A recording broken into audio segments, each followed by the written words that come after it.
Texas. 850 miles from Orange to El Paso. 900 miles from Brownsville to Texline. And thousands upon thousands of highways and dirt roads in the middle. Exploring Texas ain't no small vacation, friend. It's a lifetime endeavor. But what if you don't have years, but just one single day? Well, that's where we come in. From the well-known landmarks to the completely obscure dives and hideaways, and all within a day's reach. So let's hit the road. I'm Chet Garner, and this is the Daytripper.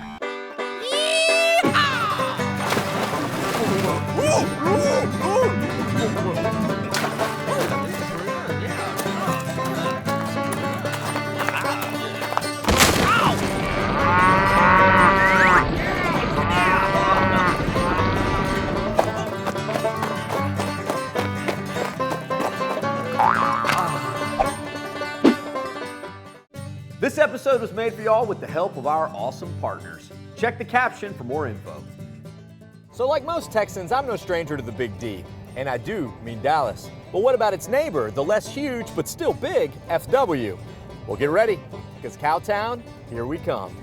Fort Worth! Fort Worth is only 35 miles from the heart of Dallas, and only looks small sitting next to this massive next-door neighbor. Because with a population around 750,000 people, Fort Worth ain't no sleepy outpost. But don't be fooled, it wasn't the skyscrapers that made Fort Worth famous, or what earned it its nickname, Cowtown. Speaking of, I think I smell steer. So downtown may be Fort Worth's most visible landmark, but this is its most historic. Welcome to the Fort Worth Stockyards. For about as long as folks have been driving cattle across Texas, Fort Worth has been in the mix and was a major stop along the legendary Chisholm Trail. Today, the Stockyards are not only a nationally designated historic district, but they're the historical heart of Fort Worth. Old buildings, brick streets, and the undeniable smell of livestock epitomize why Fort Worth rightfully owns the title, Cowtown. Just read any one of the district's bazillion historical markers, and you'll see why. Or for a less wordy history lesson, step inside of the Stockyards Museum. You see, Fort Worth always had cows, but the emergence of the railroad and the construction of these stockyards in the 1880s changed the Fort Worth cattle industry forever. Now, rather than endure the dusty trail, cowboys could ship their cattle by railroad, and the Fort Worth stockyards became the one-stop shop for cattlemen and cowboys. You could drive your cows in, or you could bring them in by train. You could hold them here in these pens. You could sell your cows here at the livestock exchange. You could turn your cows into beef at the Armour or the Swift meat packing companies. But whether the cows were destined for another state or destined to become steak, this was the place to be. At its peak, the stockyards moved over 5 million head of cattle a year. Of course, lots of cows meant lots of cowboys, which in time gave rise to certain ancillary businesses, especially around an area known as Hell's Half Acre. While the acre is no longer around, one of its most famous bars is the White Elephant Saloon, a place firmly marked in Fort Worth lore, not for its collection of genuine Texas cowboy hats, but as the site of the city's most famous gunfight, when sloppy saloon owner Luke Short got the best of town good guy, long-haired Jim Courtright. They reenact the fight every year. Today, the saloon collects more porcelain white elephants than bullet holes and way more empty hats than active gunslingers. You know, it has occurred to me that if I'm ever going to make a go at being a real cowboy, I might need a better hat. Now, cowboy hats aren't too hard to come by in Fort Worth, but places that have been selling them for over 100 years? Well, that's another story. Meet Fincher's White Front Western Store, keeping the cowboys classy since 1902. Just the kind of place I need for appropriate honky-tonk headwear. Okay, so this is Chuck, and Chuck, seeing all these cowboys out here, I've come to terms with the fact that I might not be wearing a proper cowboy hat. Well, it'd be okay to go down the river, probably. Yeah, it has gone down a few rivers, and as you see, it has taken its share of beatings. We'll try to fix it up with something that might fit this area. Okay, yeah. It's a little overwhelming. I mean, you got straw hats, you got felt hats. There's got to be a million ways you can wear a hat. You know, you have your traditional look, which we call a cattleman's crease. Okay. Which you've seen that forever and everything. Or maybe bring it up and taco it a little bit like this. This one's got it look. What do you call that, the taco? Yeah, we call it a West Texas look. And then, of course, you've got what I call a Tom mix with a whip stitch and everything. What do you call this with the round? We call it an old Canadian bull rider. Canadian bull rider. Right, They have right. cowboys up there? Pretty good ones. Oh, yeah? And that's a pinch front, Okay. or tycoon crease. If you say, I want the crown to look like this, and I want the brim to look like this, and that's what you get. I got a few more decisions to make than I expected. When it's hot, you need a straw hat. When it's cold, you need a felt hat. And in Texas, it could be either day. That's true. Here's some open crowns, Chet. Like you What want does 'em, open crown mean? unformed. Okay, I like these. Okay. I do. This one's got sort of the different colors in the weave there. And all these bodies are hand woven. Really? Yes. Wow. Wow is right. Decisions, decisions, decisions. There's material, there's color, vent, crown, brim width, brim shape. I think that's just about your big, too. I'm quickly learning that a cowboy hat ain't just a cowboy hat. I'm just gonna close my eyes and you can pick one. No. Man. I want to make it look like you want, but you got to be happy with the car you're riding. Ha ha ha. 4-inch rim. 4-incher. All right, I've picked. And now it's time to turn it over to the artist. We're going to heat up the straw a little bit. That loosens the lacquer. How long have you been forming hats? 2. 2. Long. 2. I just sort of chip down just right there. I'm happy. I feel like a cowboy. And now I've officially got an official cowboy hat. But I still need a little work. Maybe a shirt.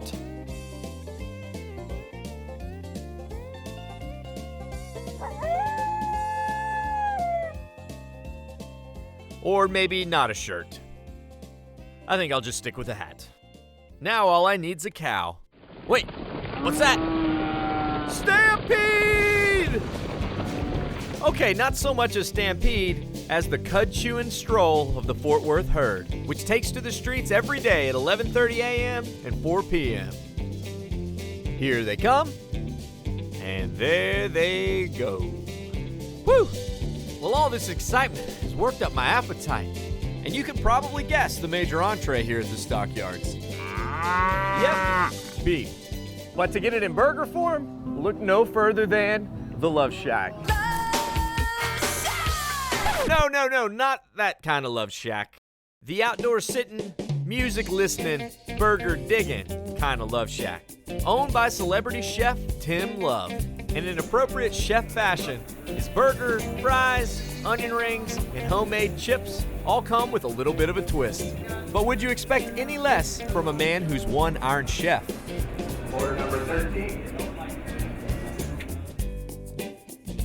Love Shack, baby.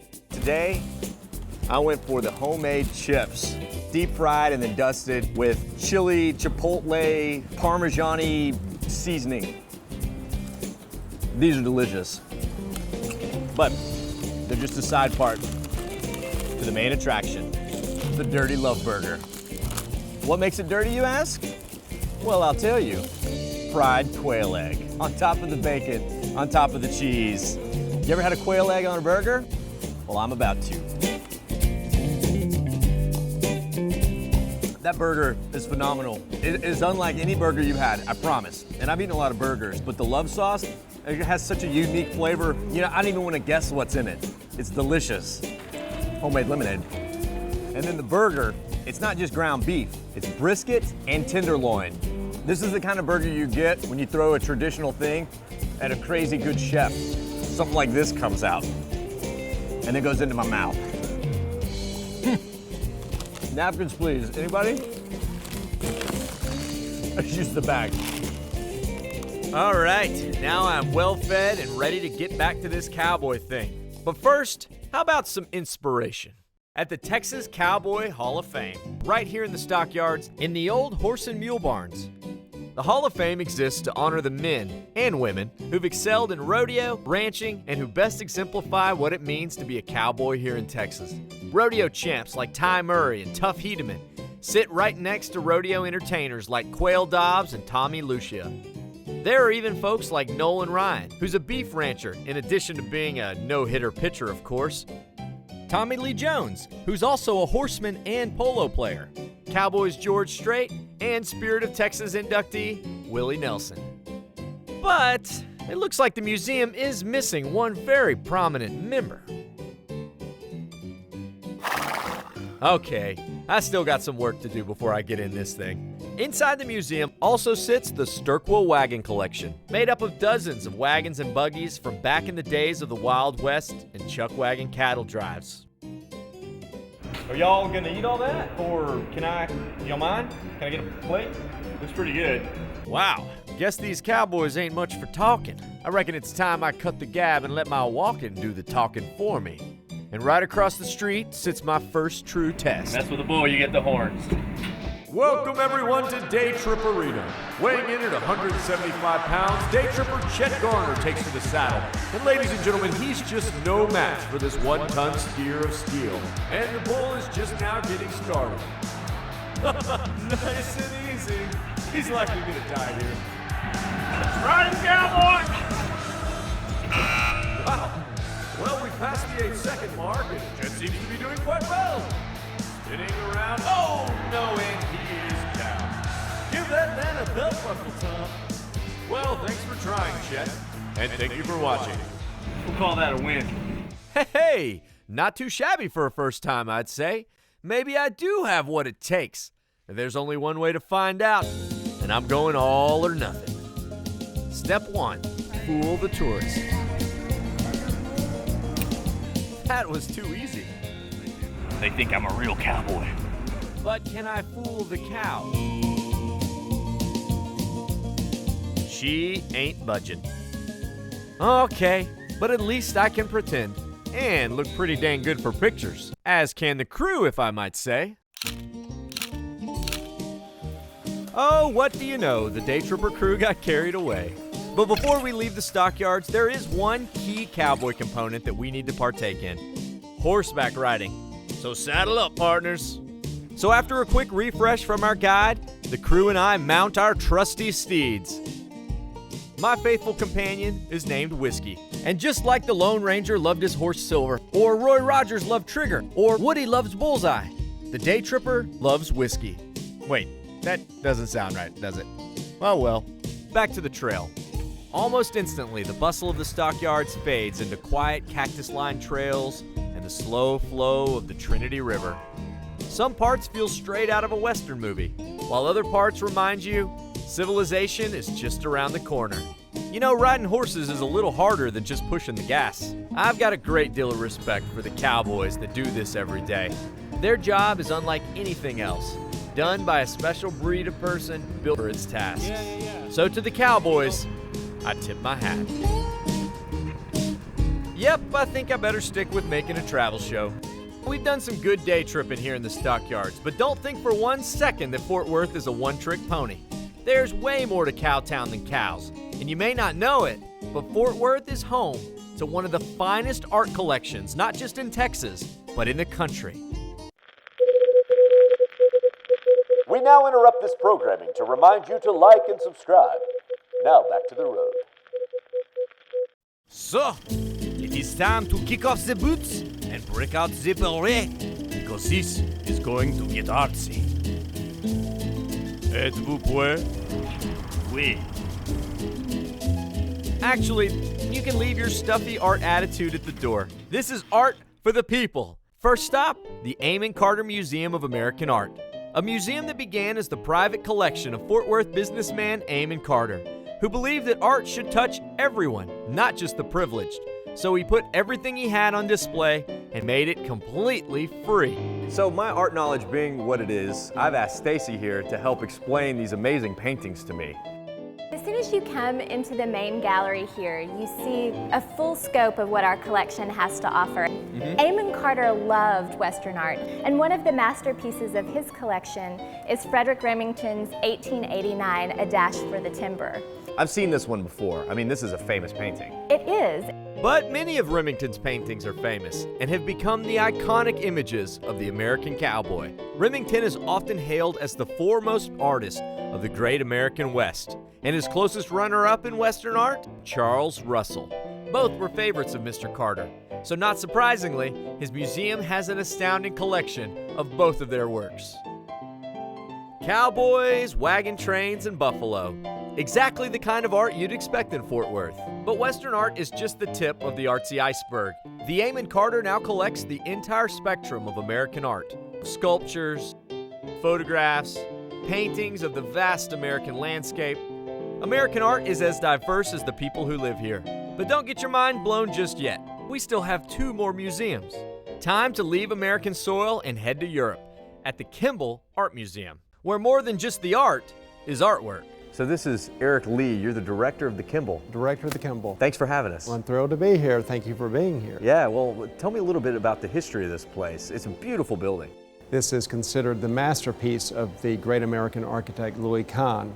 Many people regard this as the most beautiful museum in the world. It has this wonderful combination of extraordinary architecture, and it also is renowned for its amazing permanent collection. And we are so lucky with what we have been able to acquire over the past few decades.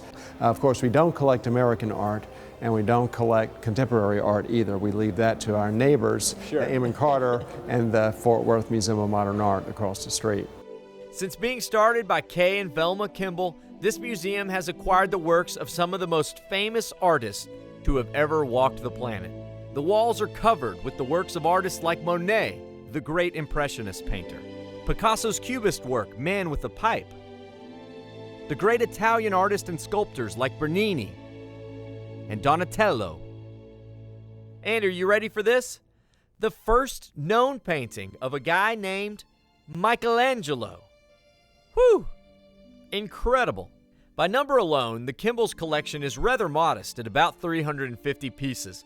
But it's not their goal to acquire every work they can get, but rather they seek out one major example of a major artist and are constantly trading up. Every single work is fascinating and so lifelike. And with artists like Van Gogh and Frida on display, it means you don't need a plane ticket to see one of the finest art collections in the world. All right, we've seen the traditional. Now it's time to make a complete 180 as we venture to the modern world of the modern. The museum is unconventional to say the least, with a courtyard made of water. Inside, this museum also has incredible works, but for very different reasons. Some artists you will definitely recognize, Andy Warhol or Texas's Rauschenberg, but others you will not. In fact, you may not even recognize some of the art. Someone stole it.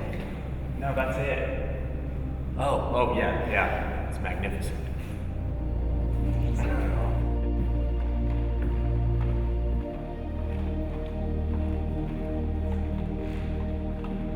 Some are beautiful. Some are just plain weird. Some are fantasy, others look as real as you and me. Wow, that is creepy. Meandering turns leading around corners and stairways leading to the sky. Of course, the point of many of these pieces is to make you question art itself. What is art? Why do we pay to look at things hanging on walls? Why am I here? Where did I get this cowboy hat? Is Fort Worth really a fort? And if so, what is it really worth? I think I'm freaking out here. Anyone? Head going to explode. Must find something comforting, soothing, traditional, less modern. How about a restaurant that's been around over 75 years with recipes that have been around just as long? Joe T. Garcia's. In the crazy restaurant business, Joe T's is The Rock, a Fort Worth family-owned institution. What started out in an old house with only 16 seats is now a 1,600-seat Tex-Mex paradise with a patio that covers an entire block. You think I'm exaggerating, don't you? I'm not. It takes a lot of space to feed 1,600 hungry mouths. And I'm convinced that if the Garden of Eden had Mexican food, it would have looked exactly like Joe T. Garcia's patio. That was a long walk. This place is huge. The restaurant is now owned by Joe T.'s grandchildren, who grew up running the halls of this old house. A house that's been through quite a few changes. Started right here Okay. This was it. We had to walk through the kitchen. So we're going through the old route. A route to come in. So people had to walk through here. What you see today is our kitchen. And this is his old barbecue pit here. This is his pit that he had. Cool. Yeah, Joe T's started as Joe's barbecue joint, with meat bought from the stockyards. But behind every good man, there is a great woman. Joe's wife introduced enchiladas to the menu, and the rest is history, as Joe T's continues to serve its famous food to Texans and anyone else who walks in the door. Yes. You don't have famous people all the time? All the time. Who's the most famous person you ever met?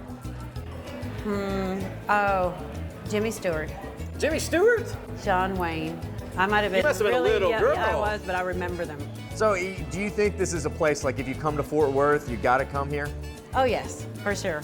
And why? Like why? Because the atmosphere, the food, they feel very comfortable here. Because it's like coming home to, a family.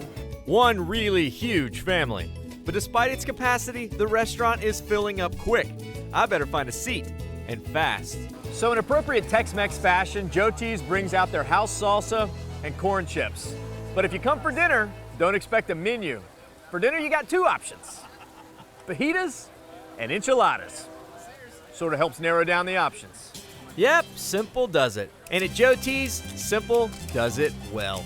Yeah. Joe T's, one of the best? Oh yeah. The best. The best. So y'all like how they just cut all the choices out? It's perfect. It's We're so easy, indecisive. I've been coming here off and on since I was a little kid. Okay. It's really good. Since 1935. Oh, yeah. You come here for the atmosphere. It is just unique, that kind of setting that you have. It just felt like you walk into this beautiful kind of botanical garden. For sure. It's really neat. I mean, the margaritas help too, to relax, to calm down a little bit. Make it just that much more lush. So, what to order? Enchiladas or fajitas? Well, we are still in Fort Worth, so I'm sticking with beef. So here are beef fajitas. This is how you do it. Flour tortilla, the house guacamole, give me that beefy goodness, and the house salsa.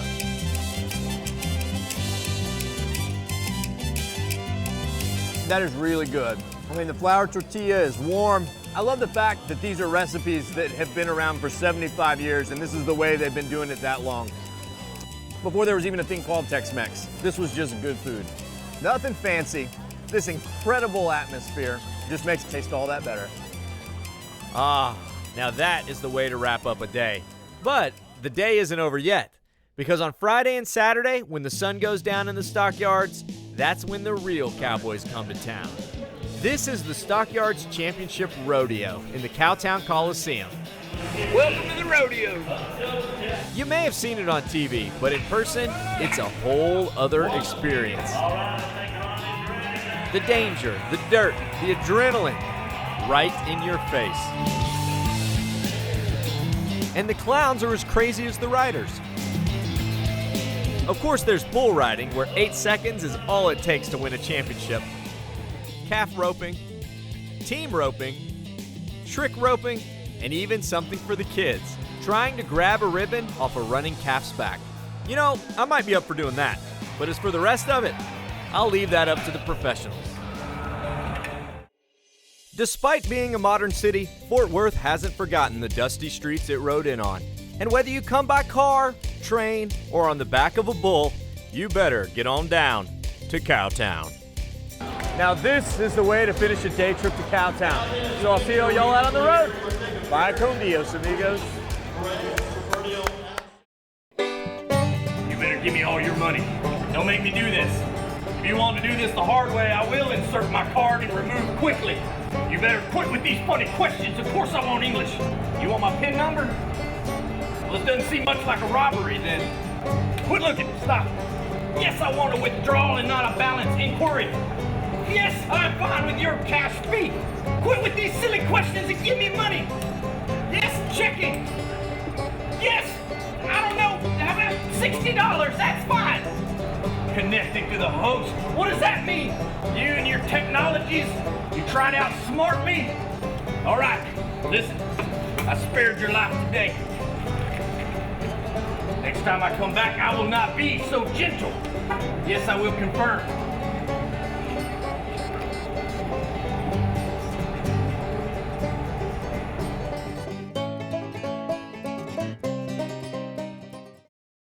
Howdy, y'all. Follow along with my adventures at Daytripper on Instagram and at the Daytripper TV on Facebook and YouTube.